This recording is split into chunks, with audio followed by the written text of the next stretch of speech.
안녕하십니까, 신경 선생님입니다. 자, 2020학년도 버전 색다른 기출분석 오리엔테이션 하도록 하겠습니다. 색다른 기출분석 두 글자로 줄여봐요. 줄여보세요. 뭐라고? 나한테 하는 거지.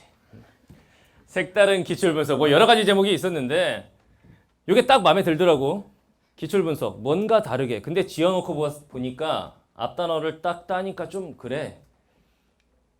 줄여서 부르도록 하세요. 새끼라고. 그렇죠? 색다른 기출분석 오리엔테이션 하도록 하겠습니다. 자, 일단 기출문제 수능국어 공부를 시작할 때 누구나 해야 하는 것 기출분석. 근데 이 기출문제를 도대체 몇 번을 봐야 하느냐? 선생님에 따라서 아이들에 따라서 대답하는 게 다 다릅니다. 기출문제집 몇 번 봐야 되는지. 기출 몇 번 해야 돼요? 3번 정도 하면은 만족. 몇 번 해야 될까요?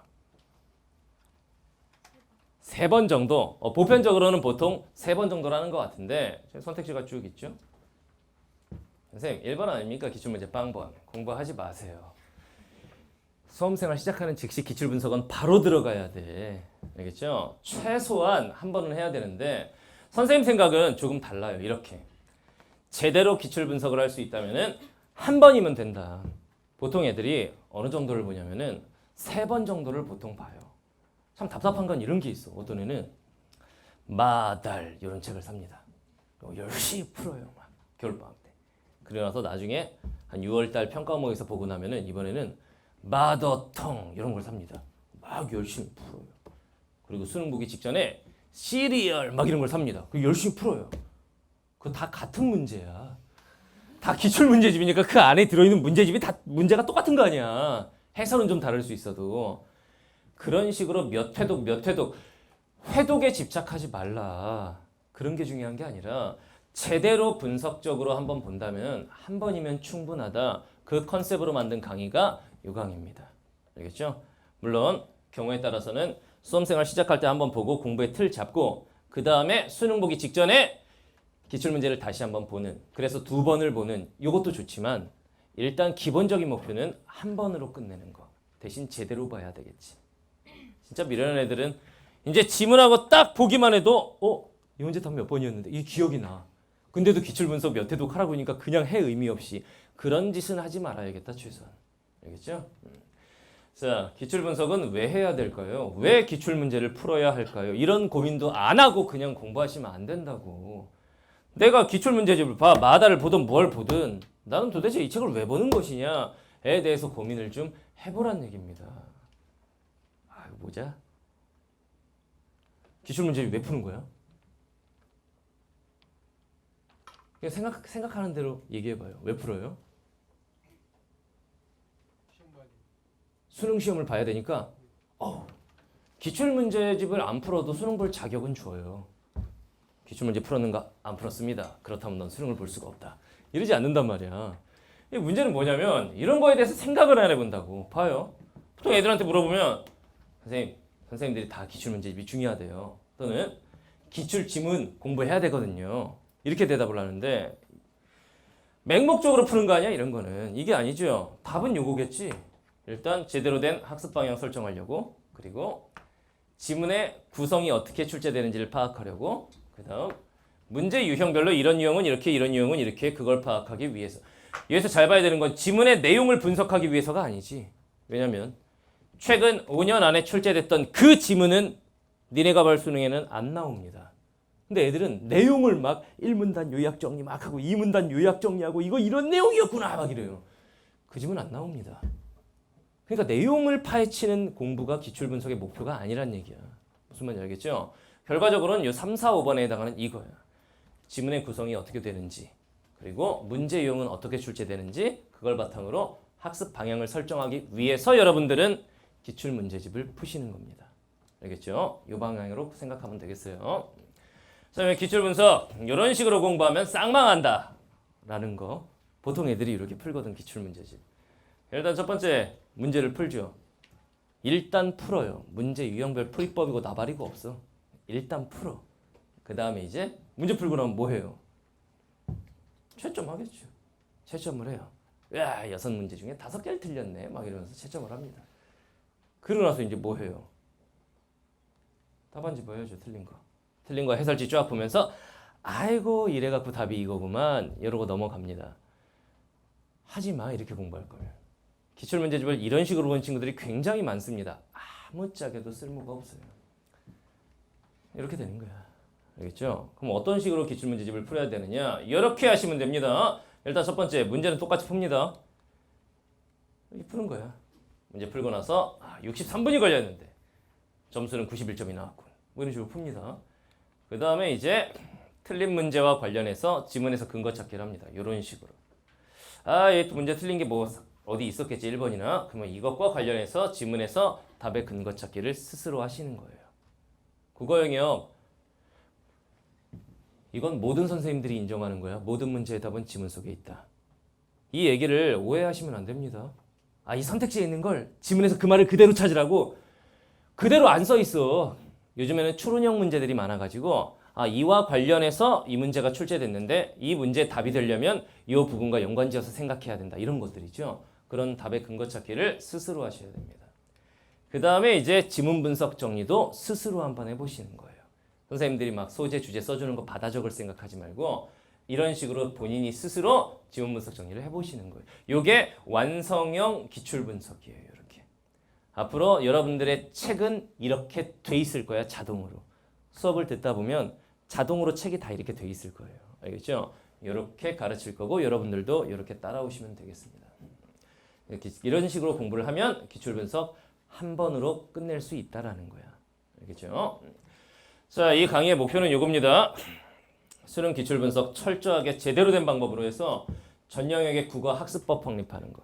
단순히 2019 인문지문을 봅시다. 막 이런 식으로 가는 게 아니라 자, 비문학은 이런 식으로 공부합니다. 비문학 읽을 때는 이런 틀에 의해서 이런 식으로 독해하시는 거고 지문 분석 정리를 스스로 할 때는 이런 식으로 합니다. 문제 유형별로 이런 문제는 이렇게 풀고 이런 문제는 이렇게 풉니다. 이런 식으로 수업 진행이 돼요. 알겠죠? 그렇게 기출 분석 철저하게 해서 전 영역 국어 학습법 만들어가는 걸 목표로 합니다. 책은 2권이에요. 2권. 까만 책 하나, 하얀 책 하나. 줘보세요. 책이 굉장히 깔끔하게 나왔는데 본수업 교재입니다. 이 까만 책이 수업 시간에 선생님과 같이 하는 본수업 교재. 그리고 하얀 책이 해설지예요. 그런데 해설지가 본수업 교재보다 어때요? 훨씬 더 두껍죠. 왜냐하면 이 해설지 안에는 선생님이 방금 전에 얘기했던 제대로 된 기출 분석법에 의해서 모든 지문에 이렇게 다 해설이 이렇게 달려 있어요. 몇 번의 답이 몇 번이야 이런 게 아니라 지문 분석 정리까지 다 돼 있습니다. 이게 한 지문 한 지문 섬세하게. 여러분들이 이 지문과 관련해서 알아야 할 필수 개념도 다 달려 있습니다. 그래서 해설지가 더 두꺼워요. 그래서 수업을 들을 때는 검정색 책으로 수업을 듣고 그 다음 혼자 복습을 하거나 할 때는 하얀 책을 활용하시면 됩니다. 알겠죠? 이렇게 수업 진행이 될 거예요. 교재의 퀄리티가 놀랍죠? 나도 그렇게 생각해. 선생님이 이 책이 딱 나왔을 때 울었어요. 여러분들 이 안에 하얀 책 안에 한번 현장강의 학생들도 한번 다 보세요. 컴퓨터로 다 씌웠죠. 지문에다가 뭐 어떤 식으로 한번 보여줄게요. 요거를 보시면 다 지문에 씌워놨고 뭐 필요한 개념 뭐가 있고 지문 분석 정리 어떻게 해야 되는지 이런 것들이 다 돼 있어요. 지문 분석 정리, 학습 방향 이런 것까지 다 돼 있죠. 이렇게 돼 있잖아요. 이거 보통 과정이 아니거든. 이게 어마어마하게 공력이 많이 들어가는 과정인데 이 책이 나온 날 역작을 만들어냈다 하면서 울었어요. 책이 굉장히 깔끔하게 잘 나와 있습니다. 자, 강좌 구성은 이렇게 되어 있습니다. 일단 문학 기출 1회독 학습법 하면서 이제 시문학부터 시작을 하는데 시문학 마인드맵 분석법. C는 이런 식으로 지문 분석 정리를 하는 것이다. 쫙 설명을 합니다. 이거에 의해서 여러분들은 지문 분석 정리를 스스로 하게 되는 거예요. 알겠죠? 그 다음에 이제 각 영역 첫 시간마다 이런 건 이렇게 공부한다. 예를 들면 고전 원문 읽는 방법 이런 것들을 쭉 할 거예요. 고전 문학 들어가는 첫 시간에 이런 걸 배우게 되겠죠. 이런 걸로 틀을 쫙 잡고 그 다음에 이제 지문을 쭉 같이 문제를 풀고 지문 설명을 이런 식으로 쭉 진행을 합니다. 모든 답의 근거도 지문에 다 달려있는 상태로 하얀 책이 다 준비가 돼 있죠. 그런 식으로 이렇게 수업을 진행을 합니다. 문제 유형별로 이런 문제는 이렇게 푸는 거고 선택지를 그냥 눈으로 보지 마라. 각 선택지엔 답을 결정하는 키워드가 있는 거다. 이런 키워드는 어떻게 잡아내야 되고 두 개가 헷갈릴 땐 어떤 식으로 답을 도출해야 되는지 이런 것들에 대해서 이렇게 자세하게 수업을 진행을 합니다. 알겠죠? 그리고 나서 지문 분석 정리를 선생님이 해줄 때도 있고 선생님이 안 해주는 지문은 지문 분석 정리 방법을 알려줬으니까 본인이 스스로 하시는 거예요. 그건 현장도 마찬가지, 온라인도 마찬가지. 내가 안 해주는 지문은 숙제입니다. 알겠죠? 그러니까 기본적으로 이렇게 돼. 시를 들어간다. 그럼 첫 번째 문학학습법, 그 다음에 시문학 분석법, 그 다음에 문제를 수업 시간에 선생님과 같이 풀고 해설을 쭉 들은 다음에 그 다음에 지문 분석 정리까지 땅 하면 그 지문에 대해서 1회독을 한 거야. 알겠죠? 이런 식으로 볼 겁니다. 모든 지문을 다. 그리고 해설지에는 이 지문과 관련해서 이런 개념을 알아야 되는 거야 라고 개념이 쭉쭉 달려 있을 거예요. 이런 것들도 같이 할 겁니다. 나머지도 마찬가지입니다. 비문학 같은 경우에도 시간 딱 들어가면 비문학 첫 시간에 독서 마인드맵 분석법 쭉 설명을 하겠죠? 이거 이제 여러분들 스스로 지문 분석 정리할 때 쓰는 겁니다. 그 다음에 이제 같이 문제 풀면서 수업 진행을 하겠죠. 해설지엔 물론 이런 식으로 답의 근거, 각 부분에 대한 해설 이게 다 달려 있습니다. 그리고 문제 유형별 풀이법 역시 다 설명을 할 거고 각 선택지 하나하나를 어떤 판단 기준에 의해서 어떤 식으로 답을 도출해야 되는지도 다 설명을 할 겁니다. 이렇게 수업 진행이 될 거고 마지막으로는 역시 지문 분석 정리 이런 식으로 한 지문이 마무리가 될 거예요. 쌤이 그런 얘기를 했죠. 몇 회독 문제 푸는 게 중요한 게 아니라 한 번을 제대로 보는 것이 중요하다. 이런 식으로 할 거기 때문에 1회독으로 끝낼 수 있다라고 선생님이 자신 있게 말을 하는 거예요. 이렇게 진행이 될 겁니다. 자, 다음에 다른 영역도 마찬가지예요. 화법도 그렇고 다 똑같은 구성으로 이렇게 돼 있어요. 작문도 그렇고 모든 영역이 다 들어가 있는 종합 강의입니다. 이 강의는 비문학만 하는 또는 문법만 하는 그런 강의가 아니에요. 전 영역을 한번 다 하는 그런 강의입니다. 챕터를 따로 이것도 빼놨어요. 융합 기출 지문들 1회독 학습법 이것도 이제 따로 빼놨습니다. 단원으로 따로 빼놔가지고 소설 플러스 독서는 이렇게, 시 플러스 독서는 이렇게, 소설 플러스 극문학은 이렇게, 시 플러스 수필은 이렇게 이런 식으로 다 세분화해서 똑같은 구성으로 교재를 만들어 놨습니다. 이렇게 지문 분석 정리 싹 다 돼 있을 거예요. 알겠죠? 자, 이 강의 이런 특징이 있습니다. 일단 첫 번째, 이 강의는 작년 같은 경우에는 온라인 그리고 현장에서 33,000명의 학생이 들었대요. 33,000명이면 많이 들었죠. 많은 학생들이 이 강의를 통해서 기출 분석을 했습니다. 이건 있어. 이거 들은 친구들이 다른 애들이 마달도 풀고 시리얼도 풀고 뭣도 풀면 너 뭐하냐? 뭐 이런 식으로 자신 있게 말을 할 수는 있어요. 왜냐면은 한 번을 제대로 보고 끝내기 때문에 우리는 이런 식으로 하고 여러분들은 기출 분석 끝나고 나면은 또 기출 분석할 시간이 사실상 없어. 왜냐? EBS가 나오거든 그때. 그러면 EBS 수능 특강 그거 분석 들어가야지. 여기서 배운 지문 분석 방법을 그대로 EBS에도 적용하면 되는 거예요. 알겠죠? 이렇게 진행이 됩니다. 그 다음에 수능 기출 문제 그리고 수능 기출 지문들을 완전히 해부를 합니다. 이 강의의 목적은 그 지문의 내용을 배우는 게 아니야. 작년에 출제된 현대시의 그 시의 주제를 배우는 시간이 아니란 얘기야. 이걸 활용해서 어떻게 시문학을 공부하는 건지 그 방법을 배우는데 강의의 목적이 있어요. 알겠죠? 그 다음에 기출 1회독 학습법은 선생님이 얘기를 했죠. 그래서 전영역 종합 강의라는 거. 전영역 학습법을 확립하는 걸 목표로 하는 그런 강의입니다. 자, 이런 친구들이 이 강의를 활용하면 되겠습니다. 현장 강의 학생들도 이런 친구들이 이 강의를 활용할 수가 없어요. 여러분들은 강제수 강의니까. 온라인 친구들은 재수생들 같은 경우는 나 기출 분석 6번이나 했는데 또 기출 분석을 이런 친구들이 있을 수가 있잖아. 자, 일단 기출 문제를 어떤 식으로 활용을 해야 되는지를 모르는 학생들. 쉽게 말하면 작년 문학 지문을 내용 뜯어먹기 하는 멍충이들. 작년에 출제된 소설이 올해 수능에 또 나올까요? 때려 죽여도 안 나와요. 만약에 작년에 출제된 임장군전 고전소설이 올해 또 나온다. 내가 은퇴하겠다. 뻥이에요. 아직은 젊기 때문에 더 해야 됩니다. 나올 가능성은 제로야, 제로. 그런데 그런 내용 뜯어먹기를 하는 친구들이 있다고. 기출문제 학습의 목표는 지문 내용 뜯어먹기가 아니라고. 이거 명심하시라고. 알겠죠?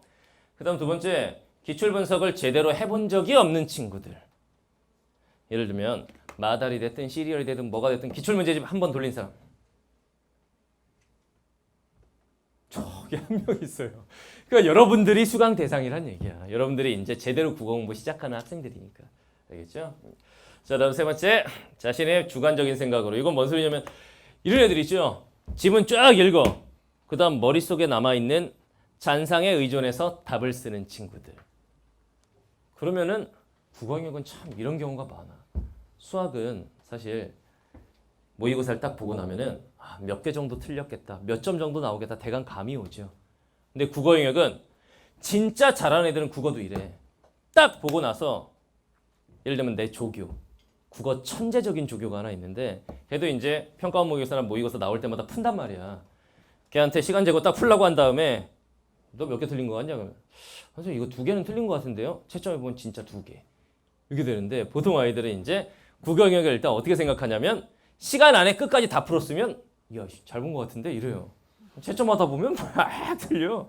생각지도 안 했던 1초 문제 막 틀려 있고 이런 경우들이 많죠. 그래서 자신의 주관적인 생각으로 문제를 푸는 그런 습관을 좀 뜯어고치는 철저하게 지문에서 답의 근거를 잡아내는 방식으로 수업을 진행하는 그런 강의입니다. 이건.